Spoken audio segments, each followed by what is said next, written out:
Functions of commercial ബാങ്ക്സിൻ്റെ അവസാന പാർട്ടാണത്. ഇവിടെ നമ്മൾ ഡിസ്കസ് ചെയ്യുന്നത് ഇന്നോവേറ്റീവ് ഫങ്ഷൻസ് ആണ്. എന്താണ് ഇന്നോവേറ്റീവ് ഫങ്ഷൻസ് നോക്കുക.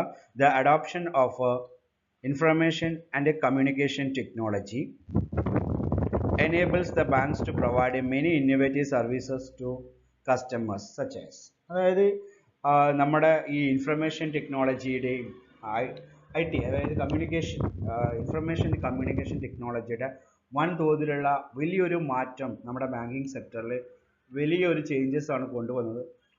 ആ ഒരു ഡെവലപ്മെൻറ്റ് കമ്മ്യൂണിക്കേഷൻ ടെലികമ്മ്യൂണിക്കേഷൻ ഭാഗത്ത് സംഭവിച്ചതുകൊണ്ട് കസ്റ്റമേഴ്സിന് ഒരുപാട് സഹായകരമാണ്. ബാങ്കിൽ ഒരിക്കലും പോയി ക്യൂ നിൽക്കേണ്ട, ബാങ്കിൽ എപ്പോഴും വിസിറ്റ് ചെയ്യേണ്ട. അപ്പോൾ നമ്മളെ വിരൽത്തുമ്പിൽ തന്നെ എല്ലാ ഇൻഫർമേഷൻസും ലഭ്യമാകാൻ സാധിച്ചു ഈ ഇൻഫർമേഷൻ ടെക്നോളജിയിലെ ഈ ഒരു കുതിച്ചുചാട്ടം. അപ്പോൾ ആ ഒരു ഇൻഫർമേഷൻ ടെക്നോളജിയിലുള്ള മാറ്റം എത്രത്തോളം കാര്യങ്ങളാണ് നമുക്ക് നൽകുന്നതെന്ന് നോക്കാം. അതിൽ ആദ്യം തന്നെ നമുക്ക് നൽകുന്നത് ATM സർവീസാണ്, automated teller machine.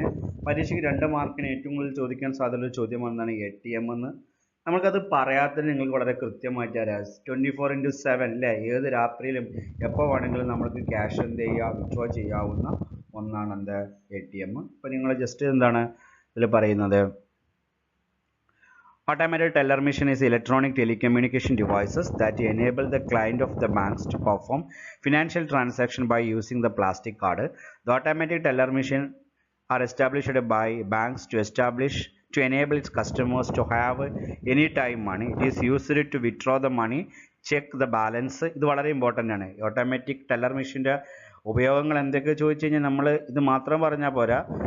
Withdraw of the money, check the balance, transfer the funds and get a mini statement and make payments etc. It is available at 24/7 in a week. അപ്പോൾ ATM എന്ന് പറയുമ്പോൾ നിങ്ങളെ മനസ്സിലേക്ക് എന്ത് മാത്രമാകരുത്, we can withdraw money at any time. Withdraw മാത്രമല്ല, fund transfer ചെയ്യുക, mini statement എടുക്കുക, ബാലൻസ് ചെക്ക് ചെയ്യുക. കൂടാതെ ഇപ്പോൾ CDMA ഉണ്ട്, അതായത് നമ്മൾക്ക് ക്യാഷ് അതിലൂടെ ഡെപ്പോസിറ്റ് ചെയ്യുകയും ചെയ്യും. അപ്പോൾ ഇതാണ് ATM. അതായത് ഒരു പ്ലാസ്റ്റിക് കാർഡ് ഉപയോഗിച്ച് നമുക്ക് വിത്ഡ്രോ ചെയ്യാം. പ്ലാസ്റ്റിക് കാർഡാണ് എന്ത് ATM കാർഡ്. അത് ഡെബിറ്റ് കാർഡ് ആയിരിക്കാം, ക്രെഡിറ്റ് കാർഡ് ആയിരിക്കാം. Okay, debit or credit card അല്ലേ, അതും നമ്മൾ വരുന്നുണ്ട് പഠിക്കാൻ. നേരിട്ട് എന്താണ് ഡെബിറ്റ് കാർഡ്, എന്താണ് ക്രെഡിറ്റ് കാർഡ്, ഒരുപാട് സ്റ്റുഡൻസിന് കൺഫ്യൂസ്ഡ് ഉള്ളതാണ് എന്താണ് debit card and credit card. Debit card എന്ന് പറഞ്ഞാൽ നിങ്ങൾ സേവിങ് അക്കൗണ്ട് ഓപ്പൺ ആക്കുക. അക്കൗണ്ട് ഓപ്പൺ ആക്കുമ്പോൾ നമ്മൾ ഫോം ഫില്ല് ചെയ്യുമ്പോൾ നമ്മളോട് ചോദിക്കും ഡെബിറ്റ് കാർഡ് വേണം. അവിടെ ഒരിക്കലും ക്രെഡിറ്റ് കാർഡ് വേണമെന്ന് പറയില്ല. ഡെബിറ്റ് കാർഡ് ടിക്ക് ചെയ്ത് കഴിഞ്ഞാൽ ക്യാഷ് ഉള്ള കാർഡാണ്, എ കാർഡ് വിത്ത് മണി, അതാണ് എന്ത് ഡെബിറ്റ് കാർഡ്.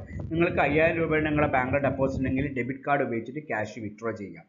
ഓക്കെ, എന്നാൽ എന്താണ് ക്രെഡിറ്റ് കാർഡ്? ക്രെഡിറ്റ് കാർഡ് നമ്മളിങ്ങനെ ഡെബിറ്റ് കാർഡ് ഉപയോഗിച്ച് ഒരുപാട് ട്രാൻസാക്ഷൻ നടത്തി ബാങ്കിൽ പൈസ ഇടുന്നു, വിത്ഡ്രോ ചെയ്യുന്നു, പൈസ ഇടുന്നു, വിത്ഡ്രോ ചെയ്യുന്നു. അങ്ങനെ നമ്മളൊരു നല്ലൊരു കസ്റ്റമർ ആണെന്ന് ബാങ്കിന് മനസ്സിലാക്കി കഴിയുക. അതുപോലെ നമ്മുടെ ബാങ്കിൽ നല്ല ക്യാഷ് വരുന്നുണ്ടെങ്കിൽ ബാങ്കിൽ നിന്നൊരു കോൾ വരും, നിങ്ങൾക്ക് ക്രെഡിറ്റ് കാർഡ് വേണമെന്ന്.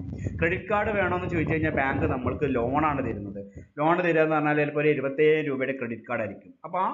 അപ്പോൾ നമ്മൾ യെസ് എന്ന് പറഞ്ഞാൽ അവർ ക്രെഡിറ്റ് കാർഡ് തരും. അത് നമ്മൾ ബാങ്കിൻ്റെ ബ്രാഞ്ചിൽ പോയിട്ട് ആക്ടിവേഷൻ നടക്കുമ്പോൾ ബാങ്ക് നമ്മൾ ക്യാഷ് ഇടാതെ ബാങ്ക് നമ്മളെ അക്കൗണ്ടിലേക്ക് ഒരു 25,000 രൂപ ക്രെഡിറ്റ് ചെയ്ത് തരും.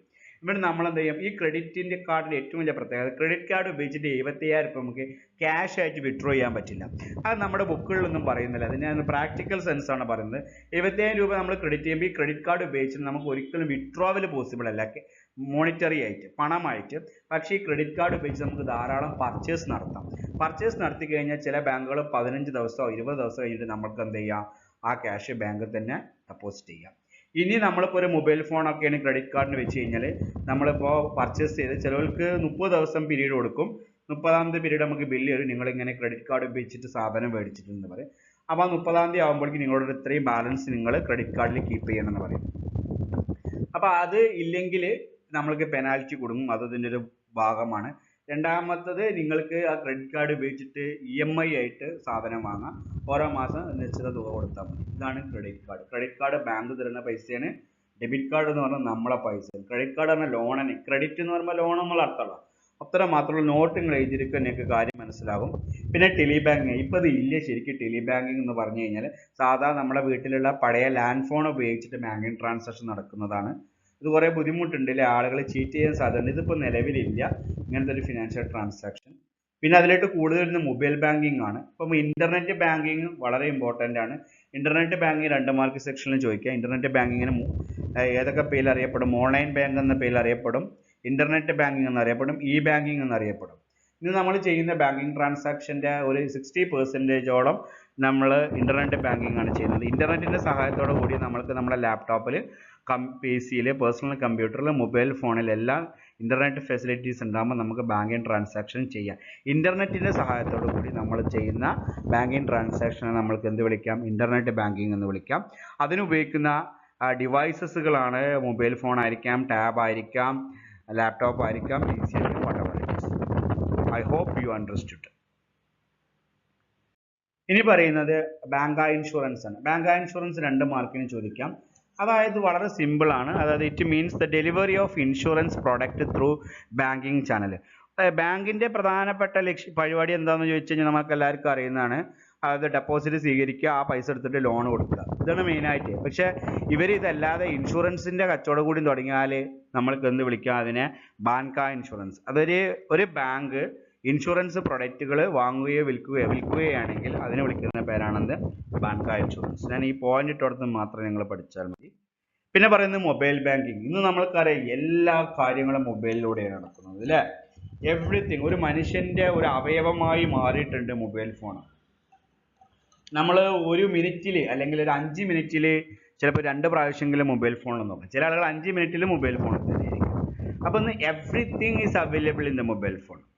ഇപ്പം നമ്മൾ ആദ്യം പറഞ്ഞ ATM-ലുള്ള എല്ലാ സൗകര്യം, നമുക്ക് പേയ്മെൻറ്റ് നടക്കുമെങ്കിൽ ചെറിയ ചെറിയ ആപ്പുകളുണ്ട്, അതിന് ഇ വാലറ്റ്സുകളുണ്ട്, Paytm, ഭീം ആപ്പ്, ഗൂഗിൾ പേ, പിന്നെ PhonePe, whatever it is. ഇത് ഞാൻ പറയാത്ത നിങ്ങൾക്കറിയാം, നിങ്ങൾ ധാരാളം യൂസ് ചെയ്യുന്നതാണ്. ജസ്റ്റ് വായിച്ച് നോക്കുക. മൊബൈൽ, അതായത് ഇന്റർനെറ്റ് ബാങ്കിങ്ങിനെ നേരിട്ട് നമ്മൾ മൊബൈലിലേക്ക് കൊണ്ടുവരുന്നു. നമുക്ക് ക്യാഷ് ട്രാൻസ്ഫർ ചെയ്യുക, അതുപോലെ തന്നെ ബാലൻസ് ചെക്ക് ചെയ്യുക, പലതരത്തിലുള്ള പേയ്മെന്റ്സുകൾ, ഇലക്ട്രിസിറ്റി ബില്ല്. നമ്മൾ ആദ്യം ഏജൻസി സർവീസ് ഏൽപ്പിച്ചിരുന്നല്ല, അതൊക്കെ പഴയ കാലത്തുള്ളതാണ്. ബാങ്കിനെ കൊണ്ട് നമ്മൾ ഇലക്ട്രിസിറ്റി ബില്ല് അടുപ്പിക്കാം. നമ്മളെ വീട്ടിലേക്ക് വരുന്ന ബില്ല് നേരിട്ട് ആരായിക്ക് പോകും? ബാങ്കിലോട്ട് പോകും. ഇന്നിപ്പോൾ അതിൻ്റെ ആവശ്യമില്ല. നമ്മൾക്ക് ഭീം ആപ്പോ ഗൂഗിളിലോ നമ്മളെ കൺസ്യൂമർ നമ്പർ ഫോണിൽ അടിച്ചു കഴിഞ്ഞാൽ നമ്മുടെ ബില്ല് ഇത്ര വരും. നമ്മൾ പേ കൊടുത്തു കഴിഞ്ഞാൽ നമ്മുടെ അക്കൗണ്ടിൽ നേരിട്ട് കേരള ഇലക്ട്രിസിറ്റി ബോർഡിക്ക് ഫണ്ട് പോകും. Whatever it is. അത് റീചാർജ് ആണെങ്കിലും ഡിഷ് റീചാർജ് ആണെങ്കിലും ഏത് പ്രീമിയം അടയ്ക്കുകയാണെങ്കിലും ഒക്കെ നമ്മൾ മൊബൈൽ ഫോൺ യൂസ് ചെയ്യും. അതാണ് മൊബൈൽ ബാങ്കിങ്. ഓക്കെ. ഇനി ഇലക്ട്രോണിക് ക്ലിയറിംഗ് സർവീസസ്. എന്താണ് ഇലക്ട്രോണിക് ക്ലിയറിംഗ് സർവീസസ് എന്ന് പറഞ്ഞു കഴിഞ്ഞാൽ? അതായത് നമ്മുടെ ബാങ്കുകളുടെ എല്ലാ ട്രാൻസാക്ഷൻസുകളും ക്ലിയറൻസ് ചെയ്യുന്ന, അതായത് ബാങ്കിലോട് ഒരുപാട് സാലറീസ് കൊടുക്കുന്നുണ്ട്, ഇൻട്രസ്റ്റ് കൊടുക്കുന്നുണ്ട്, ഡിവിഡൻഡ് കൊടുക്കുന്നുണ്ട്, ഷെയർ വാങ്ങുന്നുണ്ട്, വിൽക്കുന്നുണ്ട്. ഇതെല്ലാം ഒരു അക്കൗണ്ടിൽ ക്രെഡിറ്റ് ആവും, ഒരു അക്കൗണ്ടിൽ ഡെബിറ്റ് ആവും. ഈ കാര്യങ്ങൾ ചെയ്യുന്നത് ഒരു ക്ലിയറിംഗ് ഹൗസസിലൂടെയാണ്. റിസർവ് ബാങ്ക് ആണ്. റിസർവ് ബാങ്കിന്റെ കീഴിലുള്ള ഒരു ഇൻസ്റ്റിറ്റ്യൂട്ട് ആണ് ഇത് ചെയ്യുന്നത്. അപ്പോൾ കേരളത്തിൽ ഇത് പ്രധാനമായിട്ട് ചെയ്യുന്ന SBI ആണ് ക്ലിയറിംഗ് ഹൗസ് ചെയ്യുന്നത്. അതായത് ഇത്രയും കാര്യങ്ങളെ അവരെ ക്ലിയർ ചെയ്യുക. അത് ഡെബിറ്റിന് ഡെബിറ്റ് ചെയ്യാം, ക്രെഡിറ്റിന് ക്രെഡിറ്റ്. ഇതാണ് നമ്മൾ ഇലക്ട്രോണിക് ക്ലിയറിംഗ് സർവീസസ് എന്ന് വിളിക്കുന്നത്. നമുക്ക് വായിച്ചു നോക്കാം. It is a mode of electronic fund transfer from one bank to another bank account. ഒരു ബാങ്കിൽ നിന്ന് മറ്റൊരു ബാങ്കിലേക്ക് ട്രാൻസ്ഫർ ചെയ്യുമ്പോൾ ഒരാൾ അക്കൗണ്ട് ഡെബിറ്റും ഒരാൾ അക്കൗണ്ട് ക്രെഡിറ്റ് ചെയ്യും. ആരുടെ അക്കൗണ്ടിലേക്കാണ് ഫണ്ട് വരുന്നത് അയാൾ അക്കൗണ്ട് ക്രെഡിറ്റ് ചെയ്യപ്പെടുകയും മറ്റൊരാൾ അക്കൗണ്ട് ഡെബിറ്റ് ചെയ്യും. ഇത് ആരാണ് ചെയ്യുന്നത്? ഈ ഡെബിറ്റും ക്രെഡിറ്റ് ആരാണ് ചെയ്യുന്നത്? പണ്ടത്തെ ഒരു ക്ലർക്ക് ബുക്കിലെടുത്ത് ചെയ്തില്ലല്ലോ. അപ്പോൾ ഇത് ചെയ്യുന്ന ഈ കാര്യങ്ങൾ ചെയ്യുന്നതാണ് എന്ത്? ഇലക്ട്രോണിക് ക്ലിയറിംഗ് ഹൗസ് ചെയ്യുന്നത്. അപ്പോൾ നിങ്ങൾ വാക്യങ്ങൾ വായിച്ചു വെച്ചാൽ നിങ്ങൾക്ക് മനസ്സിലാവും. വളരെ സിമ്പിളായ ഒരു കാര്യമാണ്. പിന്നെ പറയുന്നതാണ് നെഫ്റ്റ്. ഇലക്ട്രോണിക് ഫണ്ട് ട്രാൻസ്ഫറും RTGS-ഉം ഉണ്ട്. ഇലക്ട്രോണിക് ഫണ്ട് ട്രാൻസ്ഫറും RTGS-ഉം നമുക്കൊന്ന് വായിച്ചു നോക്കാം. ഒരു അക്കൗണ്ടിൽ നിന്ന് മറ്റൊരു അക്കൗണ്ടിലേക്ക് ഫണ്ട് ട്രാൻസ്ഫർ ചെയ്യാൻ ഉപയോഗിക്കുന്ന ഒന്നാണ് എന്ത്? ഇലക്ട്രോണിക് ഫണ്ട് ട്രാൻസ്ഫർ എന്ന് പറയുന്നത്. അതായത് നാഷണൽ ഇലക്ട്രോണിക് ഫണ്ട് ട്രാൻസ്ഫർ. നോക്കാം. National electronic fund transfer is a nation-wide payment system facilitating one-to-one fund transfer. Under this scheme, individual, firms, corporate can electronically transfer fund from any bank branch to any individual or firm or corporate having an account with the other bank branch in the country participating in the scheme. അപ്പോൾ ഏതൊരു അക്കൗണ്ടിൽ നിന്ന് മറ്റൊരു അക്കൗണ്ടിലേക്ക് fund transfer ചെയ്യാൻ ഉപയോഗിക്കുന്ന ഒന്നാണ് എന്ത്? നാഷണൽ ഇലക്ട്രോണിക് ഫണ്ട് ട്രാൻസ്ഫർ എന്ന് പറയുന്നത്. The funds are transferred based on the deferred net settlement in which they are 11 settlement in a week and 5 settlement in Saturdays. ഇതൊക്കെ ഇപ്പോൾ ഒഴിവാക്കിയിട്ടുണ്ട്. ഒരു വീക്കിൽ ഇത്ര സെറ്റിൽമെന്റ് ഒക്കെ ചെയ്യുള്ളൂ എന്നുള്ളത്. ഒരാൾ അക്കൗണ്ടിൽ നിന്ന് മറ്റൊരാൾ അക്കൗണ്ടിലേക്ക് ഫണ്ട് ട്രാൻസ്ഫർ ചെയ്യാൻ ഉപയോഗിക്കുന്ന ഒരു സിസ്റ്റമാണെന്ത് നെഫ്റ്റ് എന്ന് പറയുന്നത്. ഇതുപോലെ തന്നെ മറ്റൊരു സിസ്റ്റമാണ് RTGS. ഈ നെഫ്റ്റിൻ്റെ ഏറ്റവും വലിയ പ്രത്യേകത നെറ്റ് ആണ്. അതിൻ്റെ നെറ്റ് എന്ന് പറഞ്ഞു കഴിഞ്ഞാൽ നമുക്ക് എന്തെങ്കിലും ഇപ്പോൾ ഒരു 5000 രൂപയാണ് അയക്കുന്നുണ്ടെങ്കിൽ അതിന് എന്തെങ്കിലും ചാർജസ് ഉണ്ടെങ്കിൽ ഒരു 100 രൂപ ചാർജസ് ഉണ്ടെങ്കിൽ നമ്മൾ അക്കൗണ്ടിൽ ക്രെഡിറ്റ് ആകലായിരിക്കും 4900 രൂപയായിരിക്കും. അതാണ് ഈ നെറ്റ് എന്ന് പറയുന്നത്. ഓക്കെ, ഇപ്പോൾ ഫണ്ട് ട്രാൻസ്ഫറിന് ഉപയോഗിക്കുന്ന ഒരു സിസ്റ്റമാണ്. ഇതിൻ്റെ ഡിഫറൻസ് ഉണ്ട്. അപ്പോൾ നമുക്കൊന്ന് ക്ലിയർ ആക്കി തരാം. ഇനിയാണ് അടുത്തൊരു സിസ്റ്റമാണ് RTGS. വളരെ ഇമ്പോർട്ടൻ്റ് ആണ്, റിയൽ ടൈം ഗ്രോസ് സെറ്റിൽമെൻറ്റ്. ഇത് റിയൽ ടൈമാണ്. ഈ നെഫ്റ്റിൻ്റെ ഒരു പ്രത്യേകത, നമ്മൾ ഫണ്ട് ട്രാൻസ്ഫർ ചെയ്ത് കഴിഞ്ഞാൽ ഏത് അക്കൗണ്ടിലേക്കാണ് ട്രാൻസ്ഫർ അവിടെ പെട്ടെന്ന് ക്രെഡിറ്റ് ആവില്ല. മിനിമം 2 മണിക്കൂർ എടുക്കും. കാരണം അതൊരു ബാച്ച് ആയിട്ടാണ് വരുള്ളൂ. നമ്മളെങ്ങനെ ഒരു ബാച്ച് തുടങ്ങുക, കോളേജിൽ ഒരു ബാച്ച് തുടങ്ങുക, ഒരാൾ വന്നാൽ തുടങ്ങുമോ? ഇല്ലല്ലോ. കുറച്ച് ഒരു 50 പേര് വന്നാലേ ഒരു ബാച്ച് തുടങ്ങുള്ളൂ. അതേമാതിരി തന്നെ നെറ്റിൽ ഒരു ട്രാൻസാക്ഷൻ നടക്കുമെങ്കിൽ ഒരു ബാച്ച് സെറ്റ് ആവണം. അത് സെറ്റ് ആകുമ്പോൾ മാത്രമേ അത് ട്രാൻസ്ഫർ ആവുള്ളൂ. അപ്പോൾ ടൈം എടുക്കും. ഇപ്പോൾ മിനിമം 2 മണിക്കൂറാണ് എടുക്കുക. 2 മണിക്കൂർ എടുത്തിട്ട് നമ്മുടെ അക്കൗണ്ടിൽ ക്രെഡിറ്റ് ആയിട്ടില്ലെങ്കിൽ ആരെ അക്കൗണ്ടിൽ നിന്നാണോ അത് അയച്ചത് അയാൾ അക്കൗണ്ടിലേക്ക് തന്നെ അത് വീണ്ടും ക്രെഡിറ്റ് ആയി മാറും. അപ്പോൾ RTGS അങ്ങനെയല്ല. RTGS നമ്മൾ എപ്പോൾ ട്രാൻസ്ഫർ ചെയ്യുന്നു അപ്പോൾ തന്നെ കൺസേൺഡ് അക്കൗണ്ടിൽ ക്രെഡിറ്റ് ആകും. പിന്നെ ഇത് ഗ്രോസ് സെറ്റിൽമെൻ്റ് ആണ്. അതിൻ്റെ ചാർജസ് എടുക്കില്ല. ഓക്കെ, നിങ്ങൾ 5000 ആണ് അയച്ചെങ്കിൽ 5000 തന്നെ അക്കൗണ്ടിലേക്ക് കയറും. അപ്പം നിങ്ങൾക്ക് നെഫ്റ്റും RTGSും ചെറിയൊരു സംശയം ഉണ്ടായിരിക്കും. അതുകൊണ്ട് തന്നെ ഞാൻ അതിൻ്റെ ഡിഫറൻസ് എടുത്തത്. നെഫ്റ്റ് എന്ന് പറഞ്ഞാൽ നാഷണൽ ഇലക്ട്രോണിക് ഫണ്ട് ട്രാൻസ്ഫർ ആണ്. RTGS എന്ന റിയൽ ടൈം ഗ്രോസ് സെറ്റിൽമെൻ്റ് ആണ്. പിന്നെ ഒരു പ്രധാനപ്പെട്ട ഒരു ഡിഫറൻസ് എന്ന് പറഞ്ഞു കഴിഞ്ഞാൽ ഇത് രണ്ടും നോക്കുക. നോ മിനിമം ലിമിറ്റ്, നമുക്ക് എത്ര രൂപയും ട്രാൻസ്ഫർ ചെയ്യാം. പക്ഷെ ഇവിടെ ഒരു പ്രത്യേകത ഉണ്ട്. നമുക്ക് 2 ലക്ഷം രൂപയെങ്കിലാണ് മിനിമം വേണം. ഒരാൾ അക്കൗണ്ടിലേക്ക് 2 ലക്ഷമാണ് നിങ്ങൾ കൊടുക്കുന്നുണ്ടെങ്കിൽ നിങ്ങൾക്ക് RTGS ഓപ്റ്റ് ചെയ്യുക. കാരണം അത് അപ്പം തന്നെ അക്കൗണ്ടിൽ ക്രെഡിറ്റ് ആവും. പക്ഷെ നെഫ്റ്റ് ഉപയോഗിച്ചിട്ട് നിങ്ങൾക്ക് എത്ര പൈസ കൊടുക്കാം, പക്ഷെ അതിന് 2 മണിക്കൂർ എടുക്കും. പിന്നെ ഇതിന് നോ 1 രൂപ മിനിമം ലിമിറ്റും ഇല്ല, മാക്സിമം ലിമിറ്റും ഇല്ല. ഇതിന് മാക്സിമം ലിമിറ്റ് ഇല്ല. RTGS ചെയ്ത് കൊടുക്കുകയാണെങ്കിൽ മിനിമം 2 ലക്ഷം റുപ്യ വേണം എന്നാണ് അർത്ഥം.